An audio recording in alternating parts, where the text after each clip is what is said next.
Buenos días a todos y a todas. Hoy es el cuarto día de nuestras actividades de la Semana de la Lengua, así es que cerramos con broche de oro. Esta semana hemos tenido la invitación y la participación de escritores y escritoras puertorriqueñas y estamos bien contentos y bien contentas de tener esa participación. Mi nombre es la doctora Camila Echevarría Peraza, yo soy la directora del Programa de Educación General. Y hoy vamos a tener una conversación bien interesante entre dos escritores, porque uno de ellos, aunque es de la casa, que es el doctor Luis Mayo, también es escritor. Así es que les voy a dejar con ellos para que podamos comenzar el conversatorio de esta novela. Muy bien. ¿Me escuchan? ¿Se escucha ya?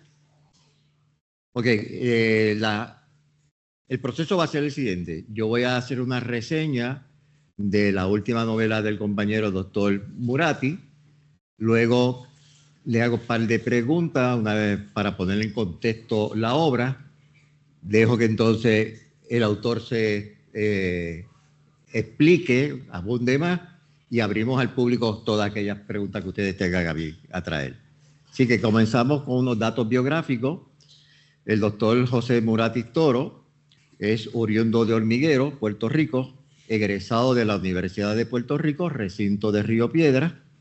Realizó estudios graduados en City University of New York, donde completó una maestría en educación y un doctorado en el Centro de Estudios Avanzados de Puerto Rico y el Caribe.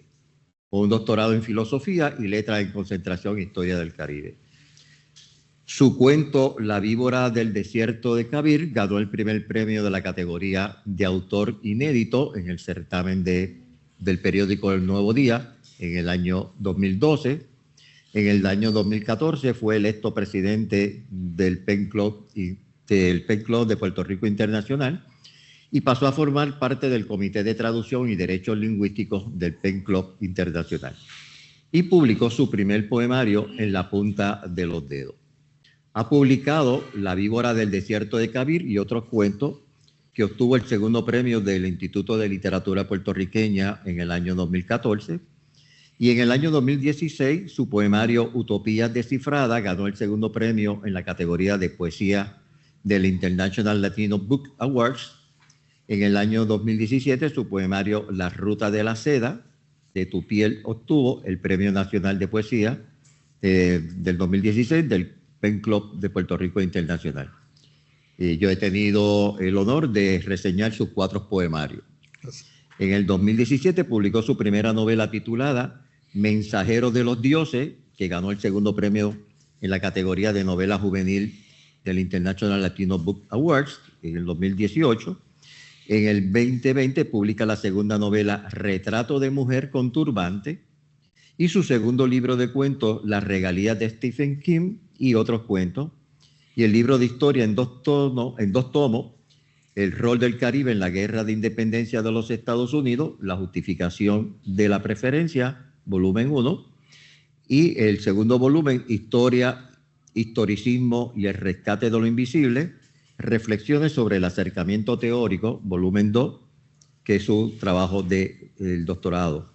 En el año 2023 publicó su cuarto poemario, Morada de Miradas, y en el año 2025 publica su tercer libro de cuentos, Maldito Amor, Bendito Amor, y su tercera novela, La maldición de Josué, que es la que vamos a reseñar ahora, para luego establecer el conversatorio. La maldición de Josué. Reseña ampliada, ya yo le había enviado al autor una reseña, para esta ocasión pues uno siempre revisa su apunte y siempre uno va ampliando. Reseña crítica. La maldición de Josué, de José Muratti Toro, se inscribe con firmeza dentro de la narrativa puertorriqueña contemporánea, destacándose como una obra de notable densidad simbólica y aguda conciencia social.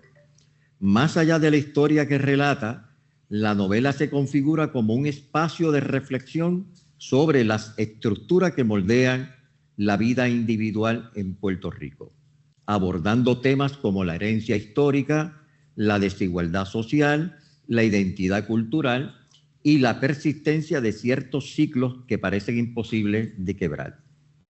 Desde su título, la obra instala al lector en un horizonte de fatalidad.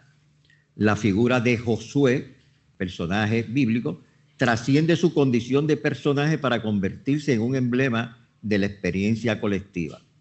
Su nombre, cargado de resonancias bíblicas, sugiere liderazgo, promesa o redención. Sin embargo, la maldición, entre comillas, que lo acompaña, subvierte estas expectativas y abre un espacio de tensión entre destino y fracaso. Este contraste permite leer la novela como una reescritura crítica de los relatos de salvación, donde el individuo no logra escapar de las fuerzas que lo condicionan. En este sentido, la maldición, entre comillas, funciona como una potente metáfora de los mecanismos de reproducción social. No se trata de un castigo sobrenatural, sino de la persistencia de estructuras históricas, colonialismo, pobreza, exclusión y violencia simbólica, que se transmite de generación en generación. La novela dialoga, por tanto, con perspectivas sociológicas que examinan cómo el pasado no solo influye, sino que configura activamente las posibilidades del presente. La memoria histórica aparece aquí no como un archivo estático, sino como una carga viva que define trayectorias individuales y colectivas. Personaje y conflicto. Murati construye personajes de gran complejidad psicológica, alejados de toda idealización. Josué emerge como un sujeto profundamente marcado por su entorno, cuyas decisiones no pueden entenderse al margen de las condiciones estructurales que lo rodean. En él se encarna una tensión constante entre agencia y determinación. ¿Hasta qué punto es responsable de sus actos y hasta qué punto es producto de un sistema que limita sus opciones? El conflicto central de la novela, por tanto, no se reduce a una lucha interna o interpersonal, sino que se proyecta hacia una dimensión social más amplia. Cada experiencia del protagonista refleja, en última instancia, problemáticas colectivas, la marginalidad, la falta de oportunidades, las fracturas familiares y la fragilidad de los proyectos de vida en contextos adversos. Esta dimensión coral convierte la historia de Josué en una representación de múltiples voces silenciadas. Asimismo, los espacios narrativos desempeñan un papel fundamental. No son simples escenarios, sino territorios cargados de significado simbólico.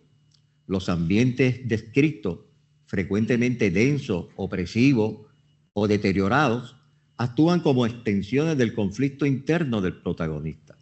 La geografía social se convierte así en un reflejo de la condición existencial de los personajes, reforzando la idea de que la maldición, entre comillas, es inseparable del entorno que la produce.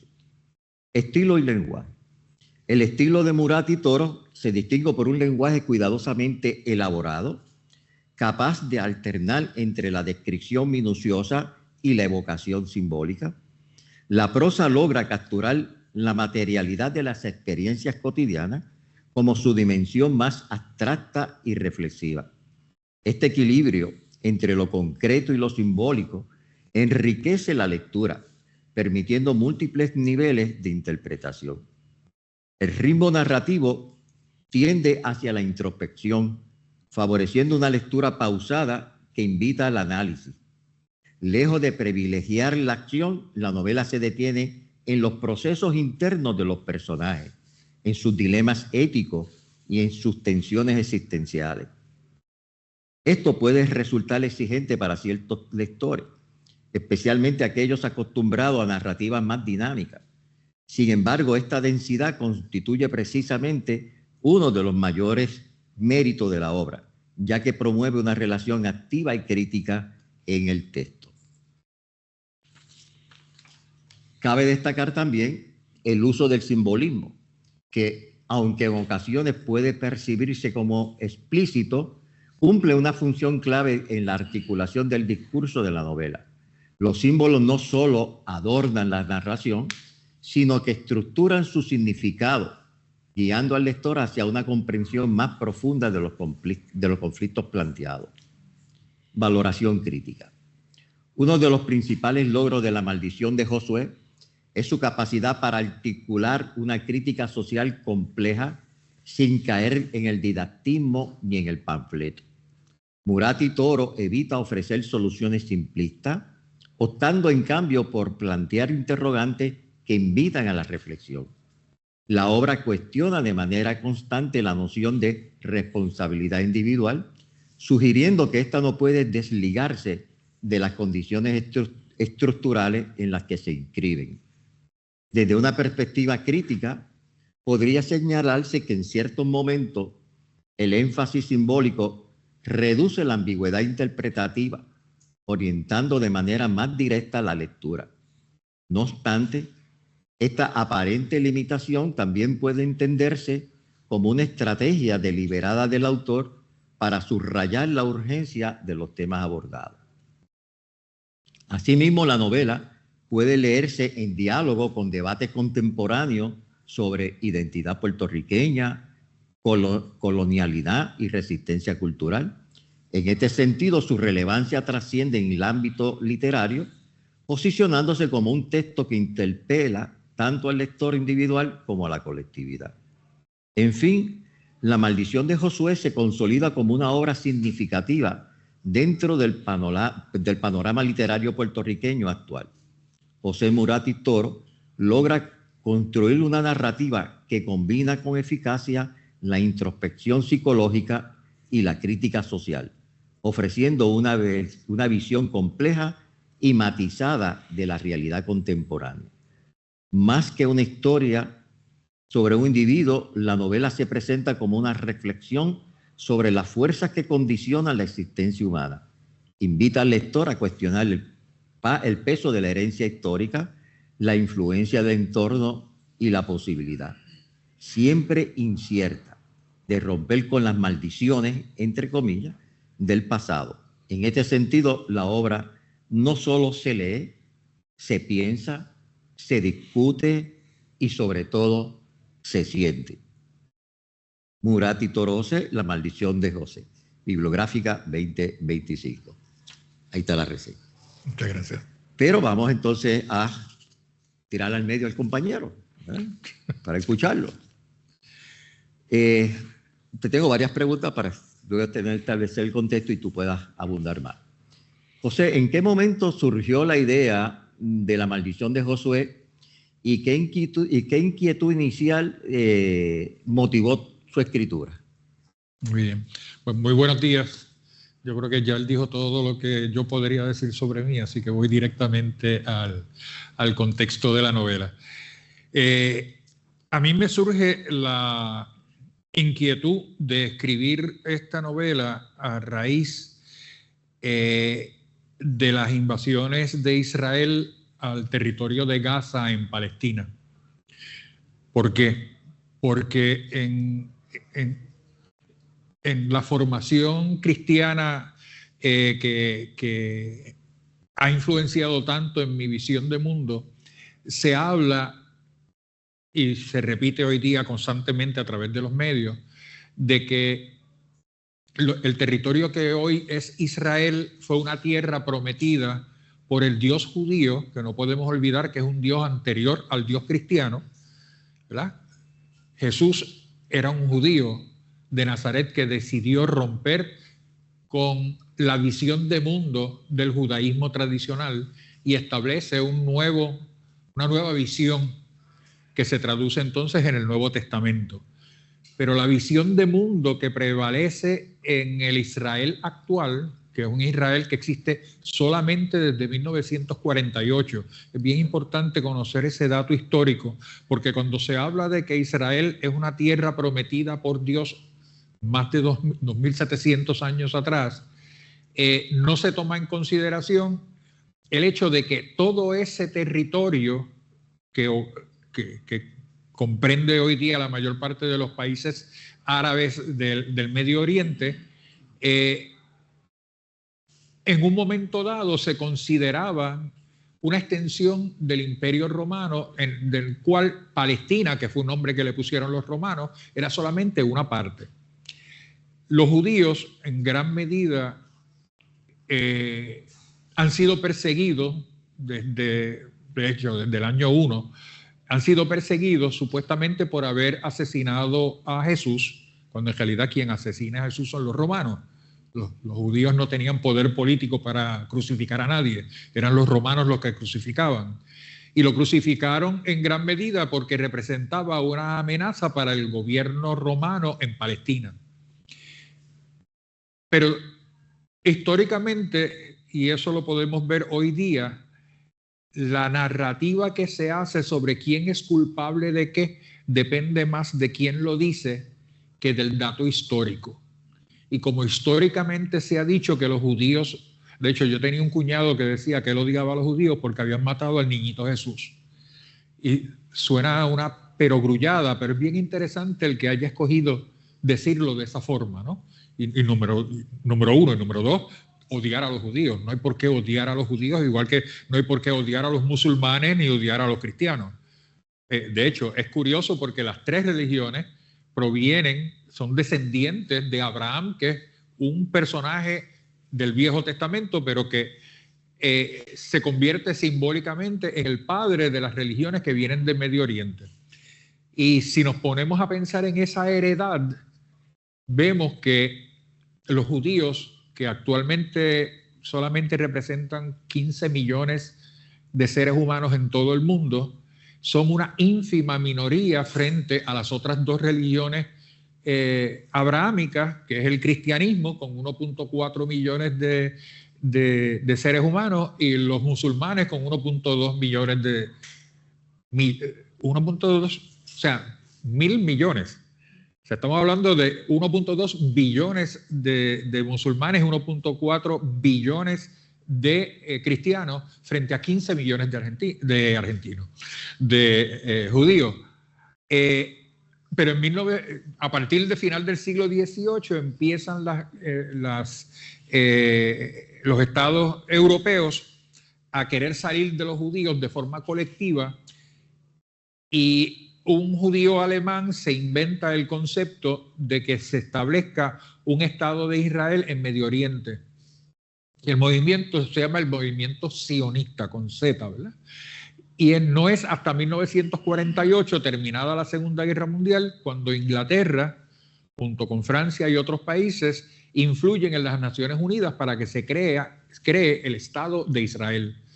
Cuando los judíos, principalmente del este de Europa, judíos étnicamente, porque muchos de ellos eran ateos, empiezan a migrar del este de Europa sobre todo al territorio de Israel, empiezan a sacar a los musulmanes que vivían allí, a los árabes que vivían allí. Y de hecho, ese 1948, para los musulmanes se considera el Nakba, o como una especie de hecatombe, porque 750.000 palestinos fueron expulsados de la tierra donde nacieron. Los judíos reclaman que esa tierra es de ellos porque Dios se la dio inicialmente a Abraham, después a Moisés, y a quien termina conquistando esa tierra que se llamaba Josué. Josué era el heredero militar y anímico de Moisés.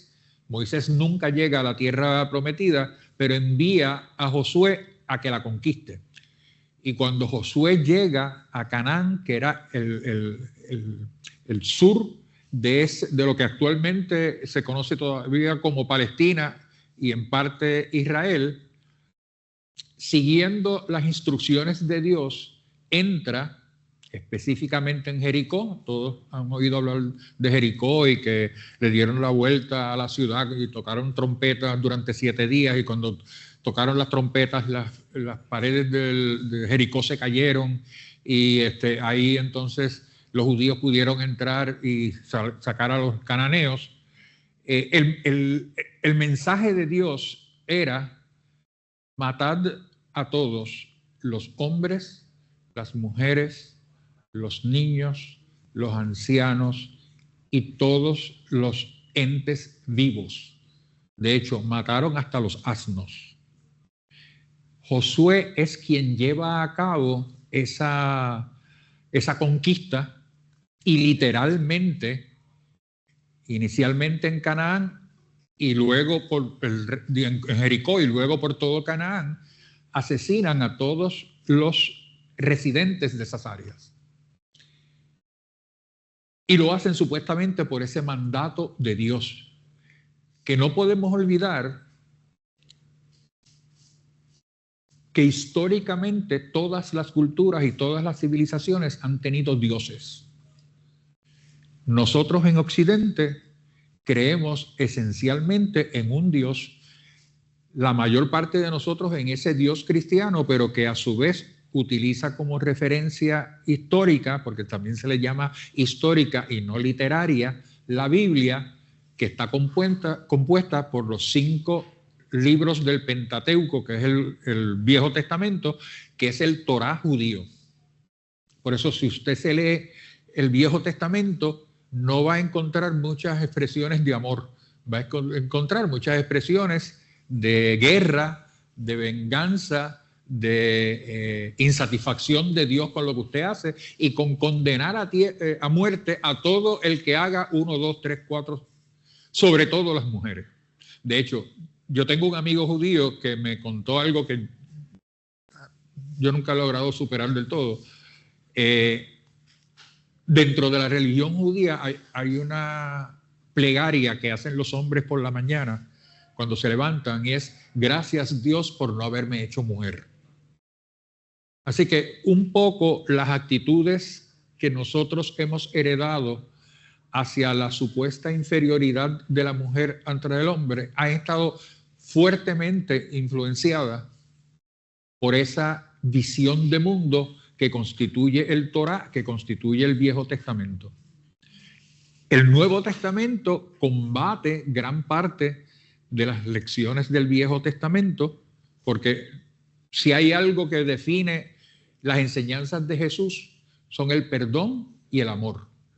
Mientras que en el Viejo Testamento no había perdón y no había mucho amor, que digamos. Y por cierto, la imagen de la mujer es diferente en el Nuevo Testamento. También. O sea, María cobra un gran relieve, la mujer es la que va y primeramente ve la tumba vacía, es la que lleva el mensaje. O sea, tiene un papel principalísimo.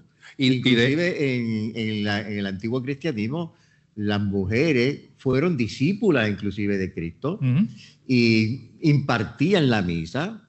María Magdalena impartía misa. Pasa que hay un mundo creado al lado de ella para, ¿verdad?, sacrificarla. No es esta parte despectiva que era prostituta. No era prostituta nada. Ella era pudiente y era la que más que día prácticamente manejaba la cuestión económica.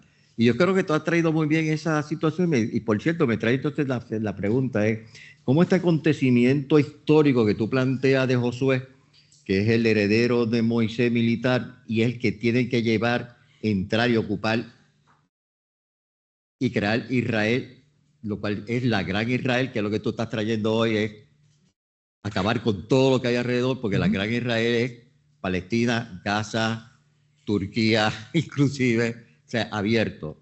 ¿Cómo ese personaje, ese acontecimiento histórico, detonó la necesidad de tú explorar lo simbólico, lo sociológico y lo emocional en la novela? Pues Josué conquista Canaán y luego se establecen 12 tribus, que son 12 reinos, 12 reinos. Por todo el territorio, y se empieza a hablar por primera vez de ese gran Israel que iba a constituir todos los territorios entre el Nilo en Egipto hasta el Éufrates, el río Éufrates, que ustedes recordarán de sus clases de geografía de tercer grado. Eso fue un chiste. Yo no sé en qué grado ustedes dieron geografía. Es un río que pasa por la actual Turquía, Siria e Irak. Así que básicamente de lo que se habla es de que todo ese territorio iba a pertenecer a Israel.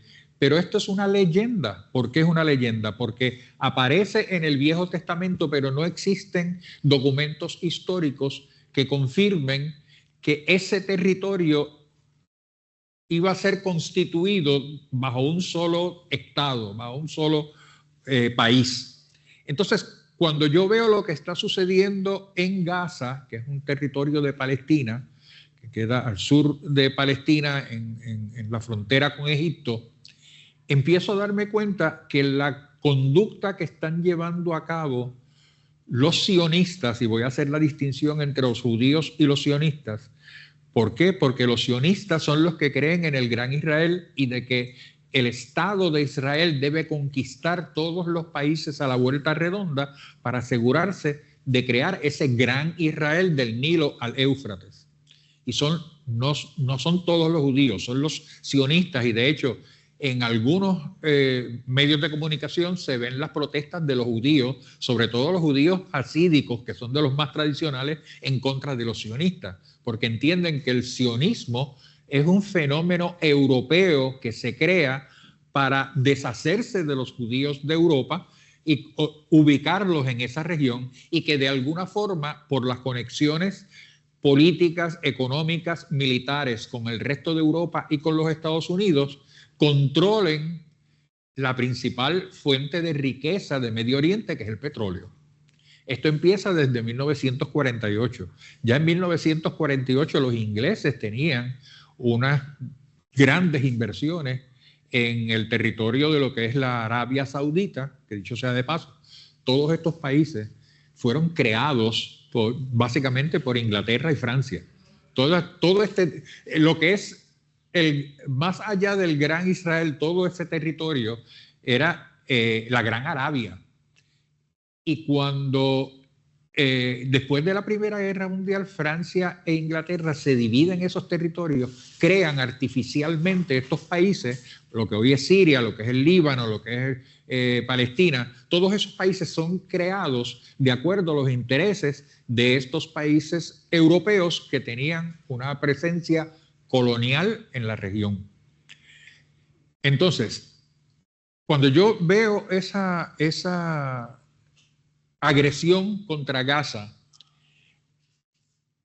me doy cuenta que los medios de comunicación, muchos de los cuales ustedes habrán escuchado decir que están grandemente influenciados, si no totalmente controlados, por inversiones de personas judías, algunas de las cuales son sionistas y otras no, vemos que la visión de ese mundo que tenemos se filtra a través de unos medios de comunicación que cree, por vinculación religiosa, que en efecto ese territorio le pertenece a los judíos. Y aunque sean solamente 15 millones de judíos y haya 500 millones de árabes, de todas formas le pertenece a los judíos. Y entonces me doy cuenta de que la visión de mundo que tenemos ahora comienza con Josué. Y en la novela, entonces exploro por qué Josué se convierte en ese mensajero de Dios, entre comillas, que es el que determina lo que eventualmente va a ser Sion-Israel. Y me pongo a explorar cuáles fueron las acciones de Josué. De hecho, en la Biblia hay un libro de Josué. No dice nada de que Josué se casara. No dice de que tuviera descendencia. Pero sin embargo, sí hay datos históricos de que cuando Josué conquista Jericó, salva solamente una familia. Y esta familia era de esta cortesana, que es una palabra muy elegante para decir prostituta, que vivía en Canaán, y que Josué envía 2 espías que entren en la ciudad, y ella, vapuleada, atacada, humillada por el rey de la ciudad, le da albergue a estos 2 espías. Y gracias a que ella le da una información a Josué para la invasión de la ciudad, Josué se siente agradecido con ella y le salva la vida a ella y a su familia. Hay datos históricos que establecen que Josué, luego de conquistar la ciudad, después de matar hombres, mujeres, niños, ancianos y asnos, decide amancebarse. Esta palabra se la pueden preguntar a sus abuelos. Amancebarse quiere decir vivir en concubinato, sin casarse, con una prostituta, esa prostituta que se llamaba Rahab. Al juntarse con Rahab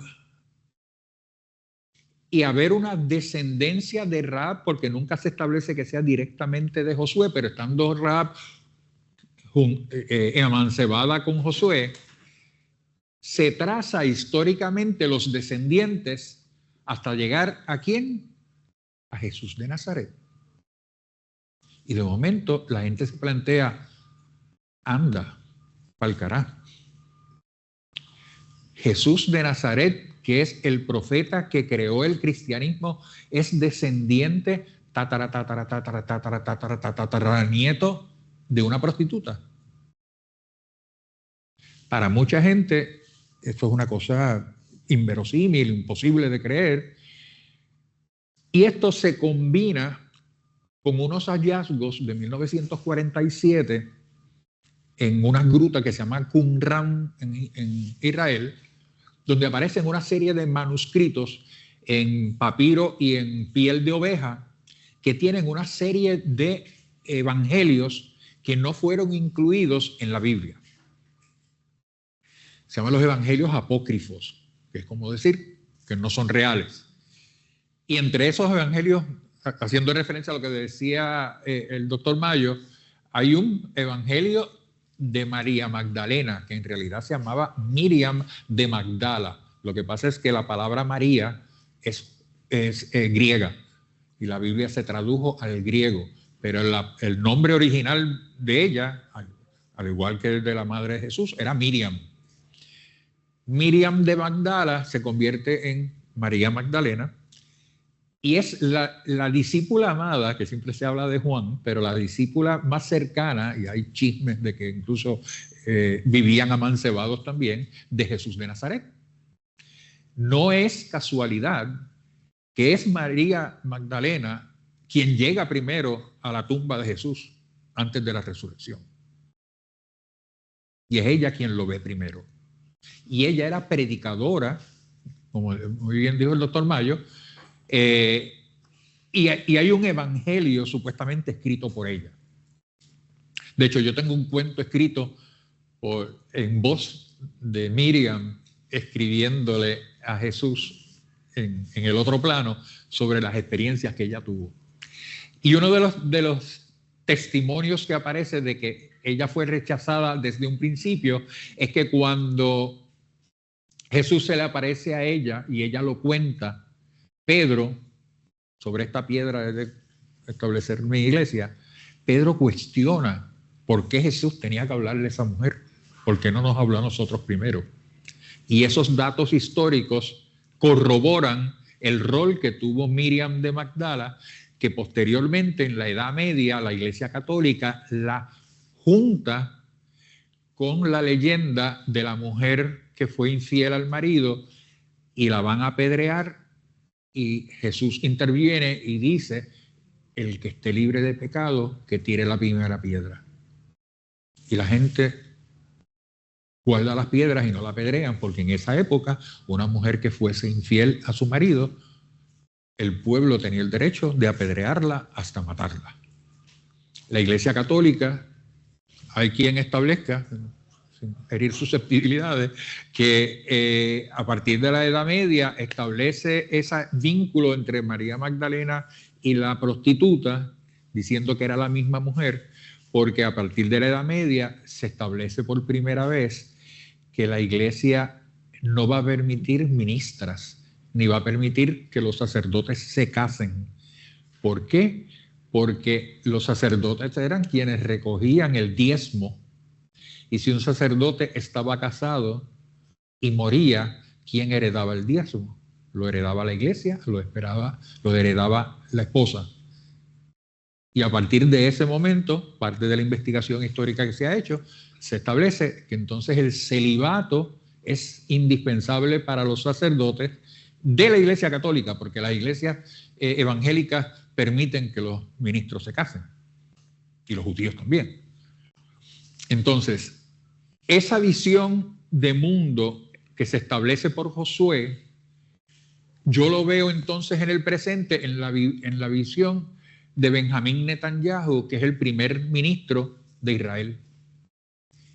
Y veo que existe un paralelismo entre el Josué bíblico y Netanyahu, que tenían el mismo propósito de conquistar toda el área para crear el gran Israel. La forma en que lo traigo es, a pesar de que es un tema que nada tiene que ver con Puerto Rico, sí hay un personaje que es puertorriqueño, es una periodista puertorriqueña que trabaja para varias agencias y termina trabajando para Al Jazeera. Al Jazeera es como decir el CNN de Medio Oriente, con base en Qatar. Y mientras ella está trabajando allí, descubre que hay una arqueóloga beliceña, o sea, de Belice, y una antropóloga beliceña y un arqueólogo palestino, que se juntan para examinar los documentos encontrados en Qumran, donde estaba el famoso Evangelio según Josué. No Evangelio, sino el testimonio de Josué. Y al juntarse, entonces llegan a la conclusión de que puede haber una relación directa entre Jesús de Nazaret y la prostituta Rahab, y eso obviamente sacude a medio mundo. Quizás algunos de ustedes han oído hablar de que hay una organización católica que se llama el Opus Dei, que existe dentro de la Iglesia Católica desde, no recuerdo desde qué año, pero desde probablemente del siglo XVII o XVIII. Y el Opus Dei es como decir el Ku Klux Klan de la Iglesia Católica. Son personas sumamente intolerantes que creen, al igual que cree Netanyahu, en matar a los enemigos del Estado o de su religión. Y entonces estos dos militantes del Opus Dei deciden ir a Israel para buscar a esta antropóloga beliceña y a este arqueólogo palestino para matarlos y que se acabe el chisme de que Jesús de Nazaret es descendiente de una prostituta. Y eso básicamente es lo que sucede en la novela. Fíjate que bueno, porque si vemos lo que ha transcurrido en esta semana, hemos tenido varios escritores y escritoras. Es un primer escritor, ¿verdad? Profesor de la UPR también, escribe sus novelas en inglés. Pues trabaja lo de la anécdota y la ficción. Ayer tuvimos una experiencia de una escritora pues que plantea una situación familiar, un miembro de su familia que cae en la locura, en la demencia, y se crea toda una ficción. Y tú traes la parte de la historia, para que veas, ¿verdad?, los diferentes caminos que hay para la realización de una obra literaria. La novela dialoga con temas como la colonialidad, la desigualdad y la memoria histórica. Desde el punto de vista de la narrativa, ¿cómo tú manejas la frontera entre literatura y denuncia social? Con la historia. Yo empecé a escribir desde que estaba en escuela superior y siempre dije que cuando yo fuera grande quería ser escritor. Así que ya era bastante grande cuando me convertí en escritor. De hecho, yo publico por primera vez a los 64 años. Aquellos de ustedes que les interese escribir, no esperen 60 años porque no sabemos si vamos a llegar allá. Pero era lo que yo siempre había querido hacer. Y entonces, estudiando en el Centro de Estudios Avanzados, entré en el programa de historia en vez del de literatura, porque siempre me interesó. Y las clases que más me impactaron la clase que más me impactó, fue la que encontraba ese puente entre la historia y la literatura. Mario Vargas Llosa escritor peruano muy conocido, escribió una novela que se llama La fiesta del chivo. Si tienen la oportunidad de leerla, es una historia de esas que no se pueden soltar. Van a estar a las 2 de la mañana, ay, tengo que levantarme mañana, pero no puedo soltar la novela, ese tipo de novela. Y trata sobre el Trujillato, el gobierno de Trujillo en la República Dominicana. Y él mezcla perfectamente todos los datos históricos de quién era Trujillo y la historia de esta chica que ha sido impactada por los atropellos de Trujillo. Y a mí me parece que yo jamás me hubiera sentado a leer un libro de la historia de República Dominicana y de quién era Rafael Leónidas Trujillo, pero aprendí, pienso que gran parte de lo que quería saber sobre Trujillo con esa novela. ¿De qué mejor forma de aprender sobre la historia que mediante historias que traten sobre esa historia? Y entonces ese puente lo hago con una investigación minuciosa de todo el contexto histórico, geográfico, político, militar que ocurre en el lugar donde hay una historia ficticia que tiene que ver con esos momentos históricos o con esos datos históricos. Así que si usted lee o cuando lea la novela, van a descubrir, por ejemplo, una bomba que pusieron en un centro comercial en Tel Aviv en el 2018. Y si usted lo googlea, va a encontrar eso. Y va a encontrar el nombre del restaurante. Y va a encontrar cómo capturaron a los dos terroristas que pusieron la bomba. Y a qué hospital llevaron a los sobrevivientes. Todos esos detalles son reales. El lugar donde se encuentra el escrito de Josué en Qumrán, ¿dónde estaba? La iglesia donde se esconden los dos Opus Dei para emboscar a los dos investigadores. Esa iglesia existe todavía y es una iglesia que pretende cristianizar a los judíos y está dentro de Israel, que yo me imagino que en este momento histórico no la deben estar pasando muy bien porque está habiendo mucha agresión de parte de los sionistas en contra de los cristianos. Así que todo ese andamiaje histórico me sirve para revelar las relaciones sociales, políticas, militares que existen entre los personajes, los conflictos que enfrentan con ese andamiaje social que existe dentro de esa sociedad. Y entonces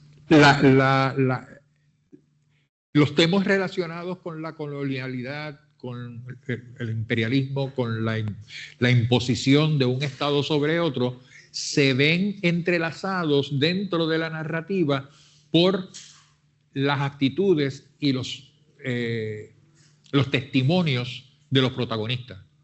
Hay un protagonista, por ejemplo, que pertenece a una organización ficticia, pero que existe dentro de Israel, o sea, que existen otras iguales dentro de Israel, que se dedica a defender los intereses de los cristianos dentro de Israel. Pues esa persona, vinculada a su vez a las Naciones Unidas, que sí tienen esa presencia, revela unas cosas sobre lo que está sucediendo y entonces nos da el dato de cómo la visión de mundo que tiene Israel está respaldada a su vez por otros países. En el caso de la guerra que está teniendo lugar ahora mismo en Medio Oriente, pues respaldada por los Estados Unidos. No siempre fue así, pero desde que Benjamín Netanyahu llega al poder en el final de los 80, principios de los 90, se convierte en la misión de convertir a Israel en el gran Israel, el supuesto gran Israel que había ideado o imaginado Abraham para los judíos. José, para combinarnos ahora con el público, de acuerdo a tu experiencia, ¿verdad?, literaria como creador, literato, ¿qué tú le aconsejas a nuestros jóvenes? Pues una de las cosas que nosotros hemos creado un club de escritura creativa en la universidad y uno de los logros es que hemos identificado estudiantes que sí quieren escribir, inclusive algunos ya han publicado, otros tienen sus panfletos, sus libros ya para este proceso. ¿Qué tú le aconsejas a nuestros jóvenes para que se entusiasmen por la escritura? Bueno, hay 3 reglas para uno convertirse en escritor. La primera regla es leer. La segunda regla es leer. La tercera regla, ¿alguien? Leer. No todo está dicho, pero gran parte de lo que nos ayuda a entender la realidad está escrito. Así que lo primero que hay que hacer es leer. Y entonces uno enfrentar un gran desafío. Si yo fuera a contar esa historia y la fuera a traer al contexto mío, de mi vida personal, de mi familia, de mi barrio, de mi pueblo, de mi país, ¿cómo lo haría? Si yo recreara esa historia, ¿cómo lo haría? Y no pierdan de perspectiva que la perspectiva de ustedes es fundamental, porque quién es usted depende de la silla donde está sentado o sentada ahora mismo. Veo que hay más damas que caballeros, así que voy a usar las damas como ejemplo. Ustedes son mujeres jóvenes puertorriqueñas que viven en un Puerto Rico con unas condiciones sociales particulares, y su forma de ver el mundo está en gran medida determinado por esa formación que le dieron a ustedes. Ya fuera de que las mujeres solamente hablan cuando se le preguntan, o las mujeres tienen el derecho a decir lo que quieran. De la misma forma en que se deben vestir de cierta forma o deben vestir como le da la gana. O sea, el mundo ha cambiado mucho de la era en que sus madres salieron a la calle. Pero esa perspectiva del mundo, en primer lugar, viene de su visión como mujer, de quiénes somos los hombres, que no siempre es lo que más le conviene a ustedes. Los hombres podemos ser sumamente agresivos, podemos ser sumamente abusivos, sumamente controladores, y con mucha frecuencia las mujeres desarrollan una serie de destrezas que los hombres no desarrollamos, y las mujeres nos resultan amenazantes. Así que es naturaleza del ser humano que cuando algo o alguien le hace sentir amenazado, trata de reprimirlo. Y gran parte de nuestra cultura gira alrededor de eso. Así que hay que tomar conciencia de quiénes somos en este momento histórico. ¿Cuáles son nuestras características? ¿Por qué yo pienso como pienso? ¿Por qué soy como soy? Oiga, y no estoy atacando a los hombres. Aquí está un santo varón al lado mío. que yo quisiera ser como él cuando sea grande. Por lo buen ser humano y lo virtuoso y lo vertical y lo profesional que es. Pero en términos generales, la visión de mundo que tenemos los hombres está muy sesgada hacia un poder que resida en nosotros y que está dirigido a controlar nuestro medio ambiente, y lo que es más fácil controlar a corto plazo y en el ciclo inmediato son las mujeres. Así que eso es importante. Los varones, entonces, tenemos que tener conciencia de que tenemos esa mentalidad. Y si queremos reconstruir esa historia que leímos y lo queremos hacer desde nuestro punto de vista, tenemos que tomar en consideración cómo yo como hombre veo esa realidad y cómo, si yo fuera a escribir esa historia, la escribiría. Y entonces ahí entra la etapa de la investigación. Si yo leo suficiente, me doy cuenta que esos personajes que están en las novelas o cuentos que leo se parecen a gente que yo conozco, pero yo creo que podrían ser de otra forma. Y ahí entra nuestra experiencia y nuestra imaginación. Nosotros buscamos en el archivo de nuestra memoria cómo era aquel amigo de papá, cómo era aquella amiga de mamá, cómo era aquella tía mía, cómo fue mi abuela, cómo fue mi hermano, cómo estas personas eran y cómo yo puedo crear un personaje que tenga características de todas esas personas, porque no me las voy a inventar todas, las voy a sacar de mis experiencias. Todo lo que uno escribe de alguna forma está nutrido por las experiencias que hemos tenido como seres humanos. Entonces, ¿cómo yo cojo esas experiencias que tuve y se las asigno a ese personaje? Para que ese personaje tenga unas características que no necesariamente se parecen a mí, pero que tienen cosas mías, o tienen cosas de mi papá, o tienen cosas de mi abuela, o tienen cosas del novio o la novia que tuve. Y creo ese personaje alrededor de esas características. Y entonces cuento esa historia. Y la historia no tiene que ser una réplica de la que leí, sino si yo fuera a tocar este tema, ¿cómo yo hablaría de él? Y entonces ahí me invento mi propia historia. Y hay algo bien importante. Hay que confiar en la intuición. En la intuición que usted tiene de cómo debería ser eso, independientemente de que el profesor Mayo le diga, este personaje es de esta forma y simboliza esto y simbolizó eso en el momento histórico en que se escribió. Ese es el dato histórico, ese es el dato literario. Pero cómo yo lo veo, cómo mi imaginación me dice que debe, puede o sería un mejor acercamiento a ese personaje. Y confíe en su intuición, confíe en lo que usted se imagina, en lo que usted piensa que podría ser, aunque incluso cuando se le enseña a sus amistades le digan, ay, pero la gente no es así. Esa gente es así, como usted la vio. Cuando yo reconstruyo a Josué, no lo reconstruyo de la nada, porque existen datos históricos sobre quién era Josué, pero sí utilizo mi experiencia de cómo actúan los hombres en posiciones de poder, sobre todo poder militar, en relación a la gente que tiene alrededor.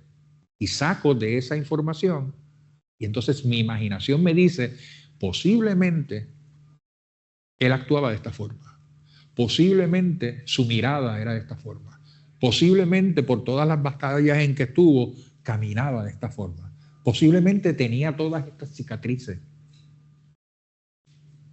Yo no tengo forma de corroborar eso, es mi imaginación la que me lo dice, pero mi imaginación me lo dicta a base de todos los datos que yo he podido juntar. Es como, vamos a ponerlo de otra forma, su imaginación es el ChatGPT, es la inteligencia artificial que usted tiene en su cerebro. ¿Qué hace la inteligencia artificial? Cuando usted le hace una pregunta a ChatGPT, ChatGPT entra en ese universo de datos que hay por todo el mundo, en gran medida a base del algoritmo que dice qué es lo que usted lee, pero en términos generales lo que hace es que busca información que existe ya y le dice, esto es lo que está pasando, o esto es lo que significa ese fenómeno, o esta es la información relacionada con las acciones de esta persona. Usted hace lo mismo. Usted busca en su cerebro, usted busca en sus lecturas, porque acuérdense que había 3 reglas. Usted tiene que dejarse llevar por esas 3 reglas. Y una cosa bien importante. Yo en una época de mi vida fui fotógrafo. Y la lección más grande que me dio otro fotógrafo fue, si ya lo has visto, no lo tires. Si ya tuviste esa imagen, no la fotografíes, porque ya existe. Busca otro ángulo, busca otra luz, busca otro sujeto, créalo, crea una fotografía nueva. Pues lo mismo sucede con los personajes, lo mismo sucede con lo que usted quiera construir. Si ya lo ha leído, tiene que haber leído mucho, porque muchas veces va a estar leyendo y decir, ay María, de eso mismo era que yo quería escribir, o así mismo yo veía ese personaje, o diantre, que mucho se parece a lo que yo había pensado escribir. No use ese. Busque su ChatGPT interno y cree otro personaje. Junte las características físicas de la vecina aquella que a usted le caía mal y júntales con las bondades de la señora que siempre iba al servicio los domingos y era bien buena gente. ¿Por qué? Porque la gente no es plana. Tenemos características contradictorias. A veces las personas más amables son las personas más crueles en otros contextos. Hay algunos que no, hay algunos que son crueles siempre. Y hay algunos que son bondadosos casi siempre. Obviamente, en nuestra literatura, como lo que trae José, ¿verdad? Gracias a Dios, nuestra literatura tiene muchas escritoras puertorriqueñas que han subvertido ya la imagen de ese hombre cruel, etcétera. Inclusive hay escritores varones que ya también han trascendido ya esa visión, ¿verdad? Del masculino, macho, etcétera, ¿verdad? Eso lo hay. ¿Cómo estimular a nuestros estudiantes para que pierdan el miedo a escribir? Porque muchas veces, ¿verdad? Las referencias que tenemos pues son profesores y si no, pues me va a poner a escribir porque me va a evaluar, ¿verdad? Y ¿cómo perder el miedo para que ellos se atrevan a escribir? Que usen la palabra para manifestarse. Yo le diría que empiece con las personas más cercanas a usted que siempre le dicen la verdad. Porque siempre tenemos gente alrededor que no importa lo que digamos, ay, sí, todo lo que tú haces es chévere. Y está la gente también que no importa lo que tú hagas, dicen que está mal. Búsquense las personas a su alrededor que siempre le dicen la verdad y léanle lo que usted escribió. Y esa persona le va a decir, diantre, eso me gustó. ¿Y por qué te gustó? Me gustó porque se parece mucho a algo que yo he pensado, se parece mucho a alguien que yo conozco, se parece mucho a una situación que yo he visto. Casualmente en el periódico salió o en las noticias salió que pasó una situación similar. Pero utilice de punto de referencia gente cercana a usted, pero bien importante que sean personas que no le digan que todo lo que usted hace está bien. Porque si no, usted puede terminar escribiendo cosas que no convencen a nadie excepto a la persona que siempre está halagando lo que usted dice y hace. En otras palabras, tiene que ser alguien que no esté enamorado de lo que usted escribe. Puede estar enamorado de usted, pero que no esté enamorado de lo que usted escribe. Y empiece ahí. Y según las reacciones de esas personas, incluso siempre pregúntenle ¿qué hubiese hecho o dicho ese personaje que a ti te hubiese gustado? O que tú piensas que lo haría más verosímil. Verosímil es una palabra bien importante en la escritura. ¿Cuántos han visto Star Wars? Algunas de las Star Wars. Veo pocas manos. El mundo de Star Wars existe. Pero sin embargo, cuando usted, o más cercano de Star Wars, Avatar. El mundo de Avatar existe. Pero sin embargo, cuando usted se mete dentro de la historia, hay una consistencia dentro de esos personajes, esas situaciones, que hace que usted sienta que lo que allí le están diciendo que sucede es verdad. Inclusive los autores, los que crearon todo este escenario de Star Wars, en sus inicios dijeron, los modelos que usamos fueron los 4 mosqueteros. Eso es así, eso es así. O sea, los mosqueteros, dato histórico, siglo XVII, siglo XVIII, por ahí. Del siglo XVIII. O sea, cómo, ¿verdad? Todos estos datos sirven, ¿verdad? Y yo creo mucho lo que tú dices que sí, que busquen una persona que le diga la verdad, pero atrévanse también a romper con lo que nos digan. O sea, que no nos dejen que nos impongan. Vamos a romper también, vamos a crear nuestras propias imágenes, vamos a crear nuestro propio canon prácticamente para ver cómo, ¿verdad? Y ese era mi próximo planteamiento. O sea, una vez se gradúa de la gente allegada que le dice la verdad, entonces empieza a buscar otra gente. Y ahí entran sus profesores. O ahí entra la gente que quizás estudió con usted años atrás, o incluso su familia. Y va a haber gente que le va a decir, ay, pero qué cosa horrible, o ay, qué cosa chévere. ¿Por qué te gusta eso? Es bien importante entender por qué a la gente le gusta o le disgusta lo que usted escribe. Y la mayor parte de las veces, no le van a poder explicar por qué. Porque no me parece real. Porque la gente en realidad no es así. Y ahí es donde entra lo de verosimilitud, ¿verdad? Tiene que ser verosímil. Tiene que haber una consistencia interna entre lo que está sucediendo entre esos personajes.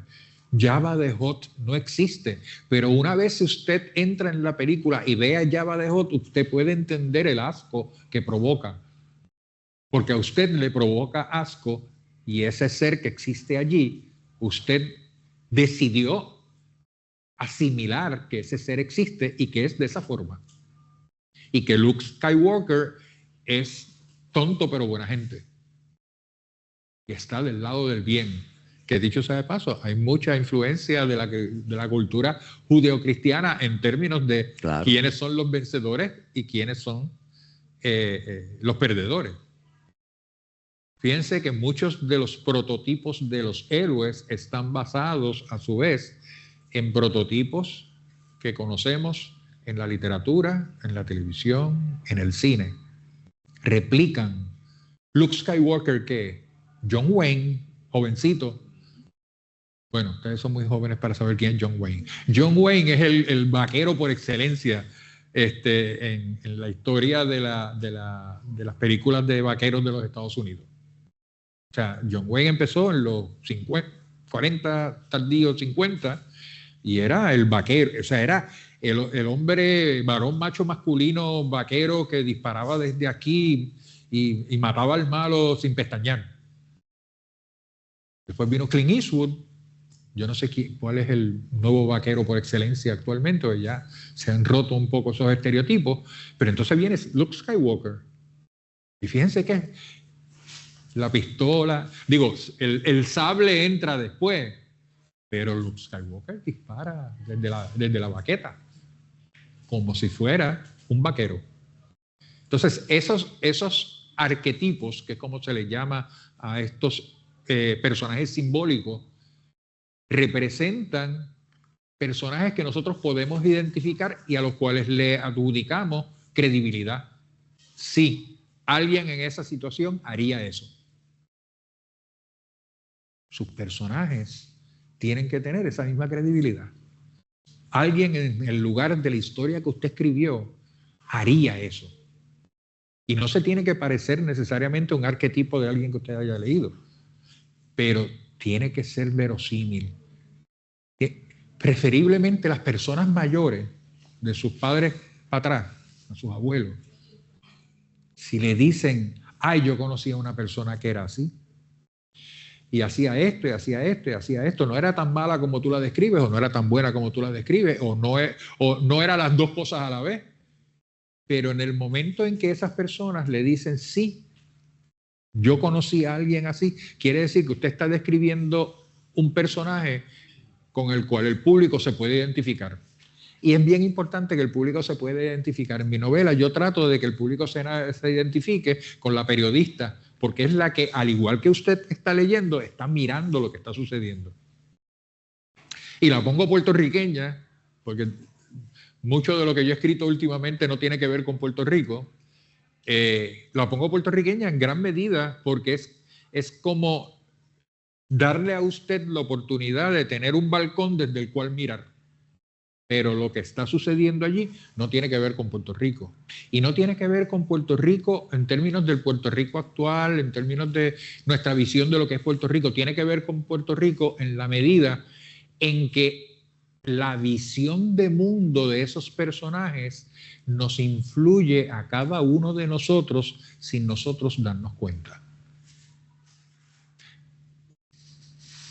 No sé si hay judíos, musulmanes, budistas, hindúes entre ustedes.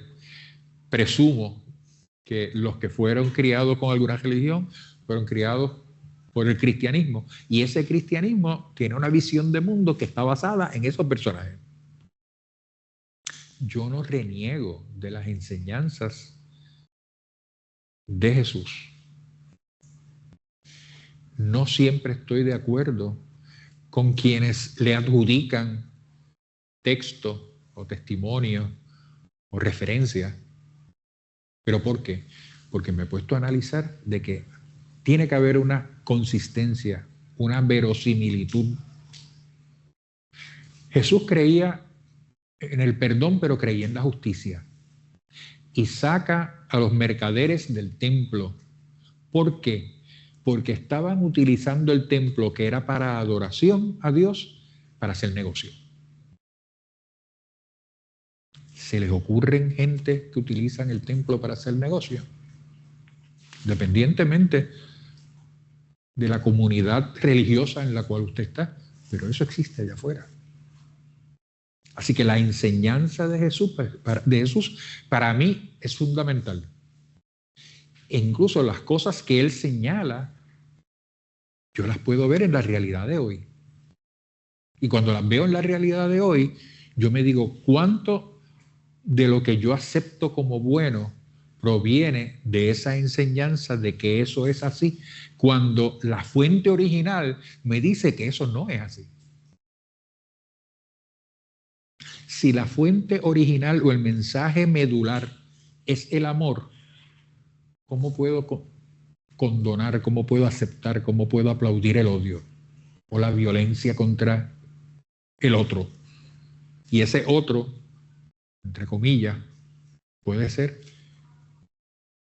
el dominicano, puede ser el estadounidense, puede ser el árabe, puede ser el haitiano. Ese otro es algo que nosotros sociológicamente hemos creado para sentir que nosotros somos algo diferente e incluso, sobre todo, que somos algo mejor. El otro existe para que nosotros sintamos que nosotros sí somos los escogidos, que proviene a su vez del mensaje de la Biblia, el ser escogido. Entonces, ¿quién escoge? Si el mensaje de Jesús es de amor y nosotros discriminamos contra algunos, ¿es el mensaje de Jesús o es de quienes han interpretado ese mensaje? Interesante. Bueno, jóvenes, ahora es el momento para ustedes. Aprovechen y mantengan el escritor con preguntas, comentarios. Sabemos que no conocen la novela, pero aprovechen Por lo menos saben de qué se trata la novela. Y no todos a la vez, porque tenemos tiempo. Pero atrévanse. Traigan preguntas, vamos a ver. ¿Quién va a hacer preguntas? Adelante. Gracias. A mí me parece fascinante la trayectoria y la explicación histórica que nos has dado.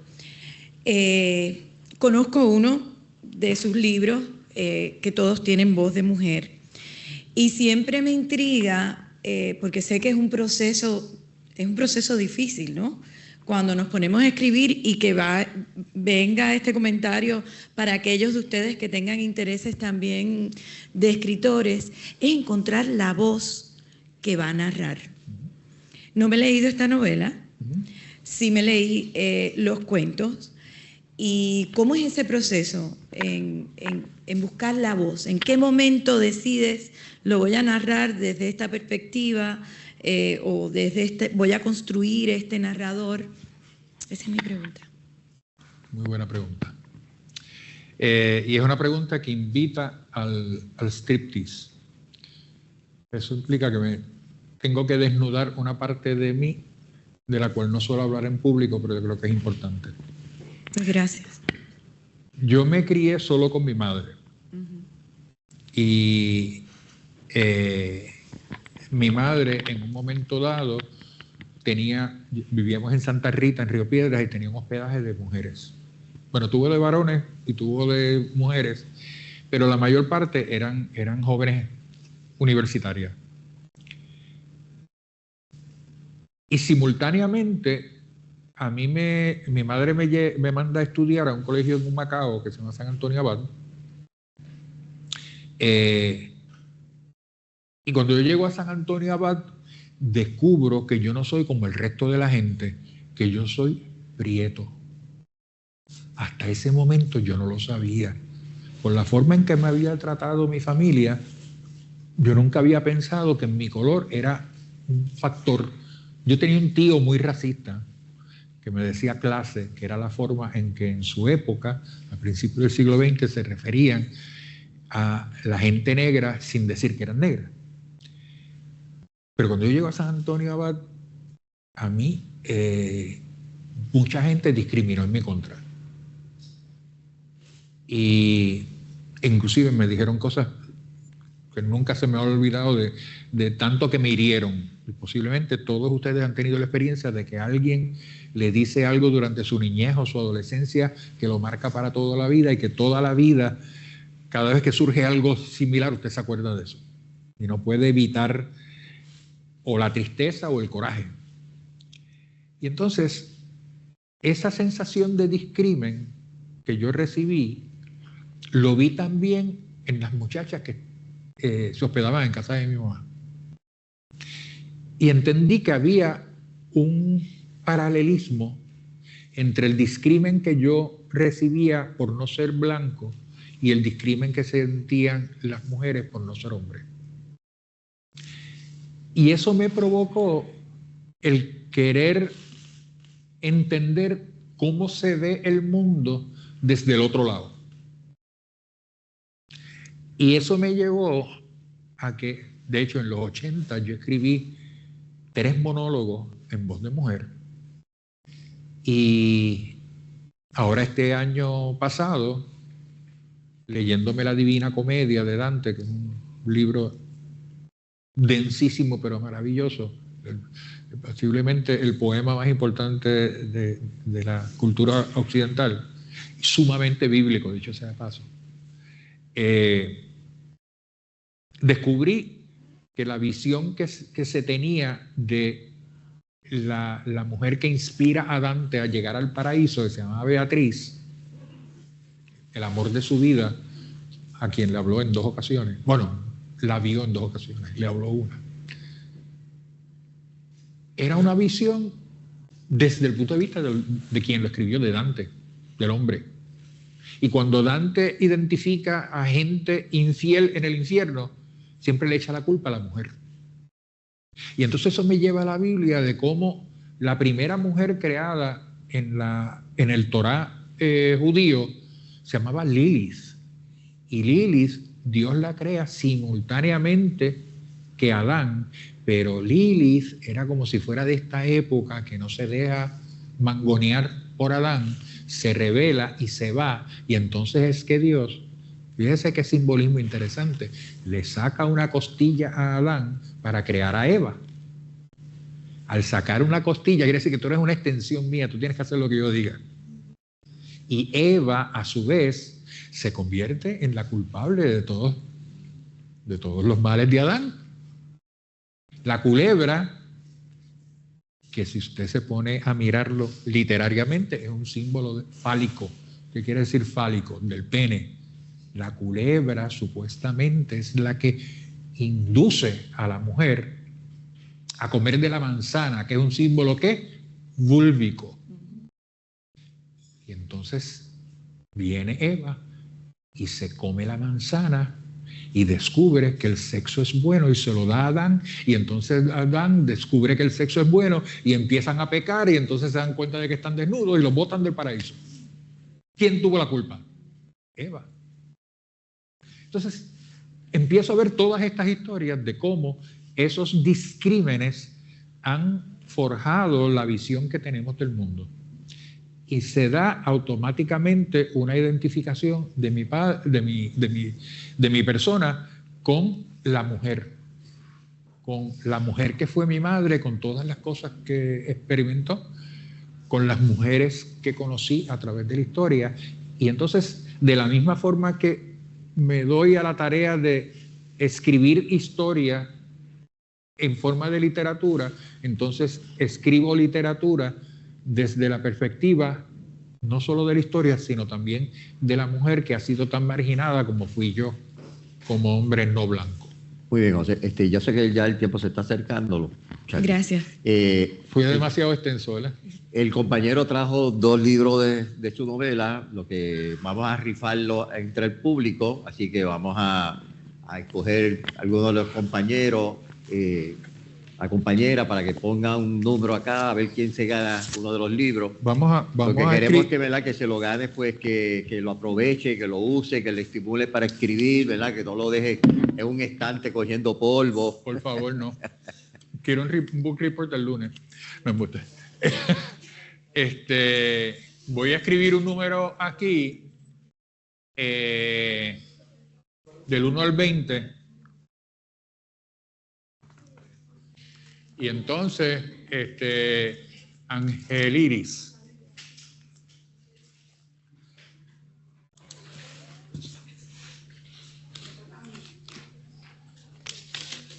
La persona que diga ese número primero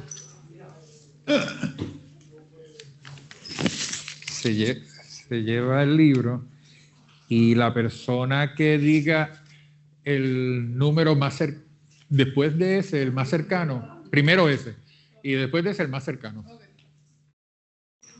Bueno, del 1 al 20.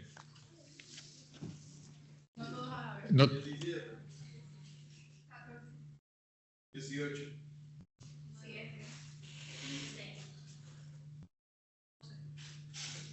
10. 6. No. 11. 1 la vez. No. 7. 2. 13. Ese es el primero. Y hubo 14. Hubo 12 y 14, así que tenemos que hacer otro número. Deme el papelito para escribir otro número.